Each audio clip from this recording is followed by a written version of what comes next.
हे गाईज, आपण निघालो आहोत पावसाळ्यात खिसा रिकामा करायचा उद्योग म्हणजेच भटकंतीला. जिथे जाणार आहोत तिथं खूप सारे समुद्री जीव, प्राणी, विशालकाय देव मासा सगळं आहे, पण ते आहे मृत स्वरूपात.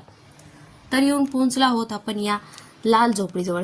झोपडी म्हणल्यामुळे ड्रायव्हरला राग आला आणि त्याने गाडी वळवली. तसंही तिथे फोटोग्राफी अलाउड नाही, त्याच्यामुळे मी काहीच दाखवणार होते तुम्हाला. ज्याच्यापासून काहीच धोका नाही असे पक्षी, हा मोर आम्ही 2 पिंजऱ्याच्या मागे पाहिला. आणि त्याच्यानंतर काही सय्याराचे ड्रामेबाज कलाकार म्हणजेच लव्ह बर्ड्स या ठिकाणी कैद होते. खूप काही धोका आहे अशा प्राण्याला आम्ही मुक्त स्वरूपात पाहून नवीन ॲडव्हेंचर केलं.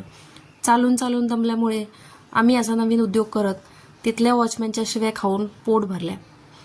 त्यानंतर खूप पायपीट केल्यानंतर काही पूर्वजांना आम्ही नमस्कार केला, जे मातीमध्ये काहीतरी शोधून खात होते आणि एकमेकांशी भांडत होते. इथे भेटलेत हे वागेश भाऊ.